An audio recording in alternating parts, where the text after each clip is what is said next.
तुम आ गई, हम तुम्हारी प्रतीक्षा कर रहे हैं। तुमको ऐसा लगता है कि तुम मेरी प्रतीक्षा कर रहे थे। ऐसा क्यों कहती हो दीदी? सच्ची तो कहती हो, तुम मच्छो उस जैनी के सागर दिन रात सामने बैठे रहते हो। तुम्हारे पास को स्मरण कर जैनी नाम की कोई है जो बेचारी दिन रात बैठा रहती है। और वो बेचारी इतनी बेचारी है कि उज्जैनी के शासक पत्रों पर शासन करती है। आज उससे मिलने के लिए उज्जैनी का शासक 2 घंटे से हमारी कहाँ गई? आज बुद्ध पूर्णिमा है, नवभार में विशाल उत्सव है, वो गई थी। महिला संगीता भी तुम्हारे साथ है? तो वो तुम्हारे साथ वापस क्यों नहीं आया? उनकी आयु में बहुत ही साथी वहां मिल गए थे, उनके साथ में टेक रहे हैं, अभी थोड़ी देर से आ जाएंगे। वो सुरक्षित तो है, एकदम सुरक्षित है, सुरक्षा कर्मी उनके साथ है। तुम बहुत चिंता करते हो। क्या करूं देवी, पिता हो ना। हाँ देवी, एक शुभ समाचार है।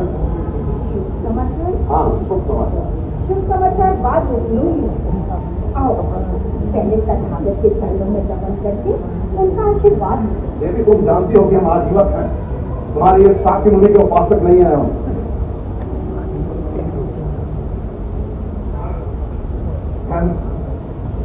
तुम्हारी बात तो माननी ही पड़ेगी।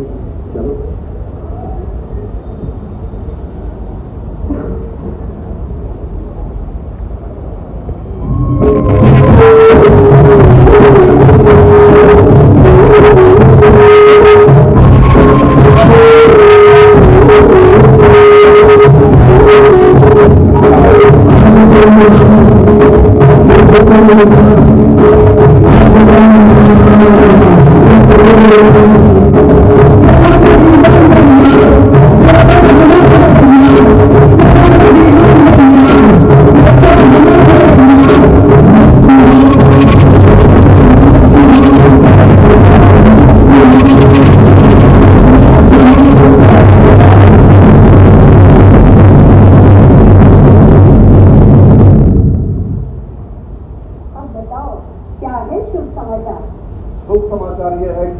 पाटलिपुत्र से राधागुप्त का पत्र आया।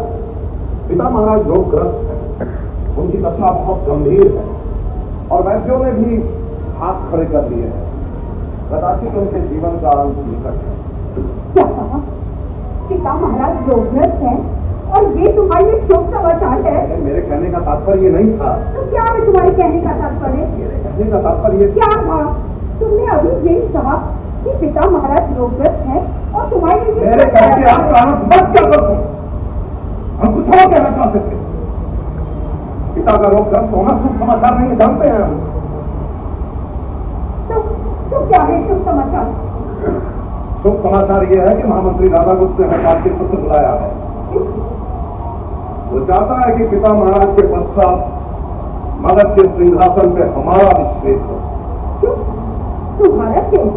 मगध के सिंहासन पर तो पहला अधिकार तुम्हारे अगर सुशील का है। तुम जानती तो हो उसके बारे में?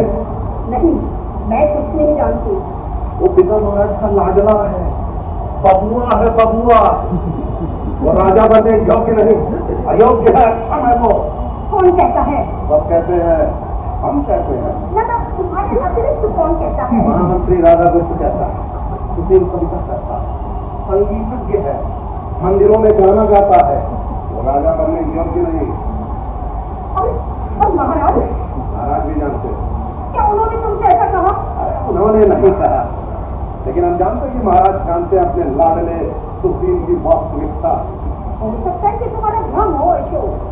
भ्रम? शानदार में पख्तूनों को करने के लिए सेनापति ने वहां सुशील को जाने का परामर्श किया, लेकिन पिता महाराज ने सेनापति के परामर्श को अस्वीकार कर दिया। क्यों? पिता महाराज ने कहा कि दैत्याकार पख्तून बहुत ही भयंकर जाति के हैं, इसलिए उनसे संग्राम भी बहुत भीषण है।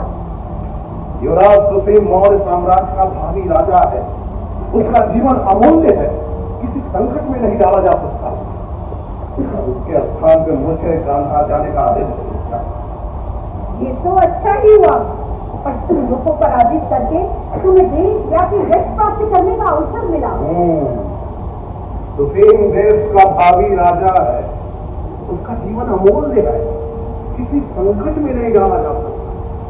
और हमारा जीवन या उसका कोई मूल्य नहीं, इसीलिए संकट में डाला जाता है बार बार। कोई पिता अपने संतान का जीवन संकट में नहीं डाल सकता। अरे वो हमसे ध्यान करते हैं। क्यों? क्योंकि हम पूरा उठाए। ये देखो, देखो हमारे साथ ये काला धब्बा है। सुशील सुंदर है, प्रदर्शी है, ये वो सुशील को चाहते हैं। ये तुम्हारा भ्रम है अशोक। हम इस पे और विवाद नहीं चाहते, केवल ये तुमको बताना चाहते हैं कि कल हम पाटलिपुत्र जा रहे हैं और तुम हमारे साथ चल रही हो। और मैं तुम्हारा ये निर्णय ना मानूं तो? अरे तुमको मानना पड़ेगा, मानना पड़ेगा तुमको।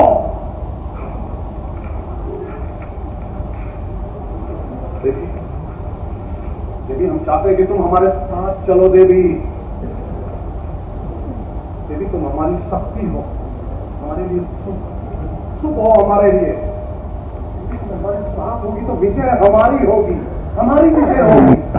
ठीक है, अपने भारी पति मैं नहीं जाऊंगी। अरे तो मत जाओ, मत जाओ। अकेले अकेले जाएंगे पाटलिपुत्र, अकेले ही जाएंगे।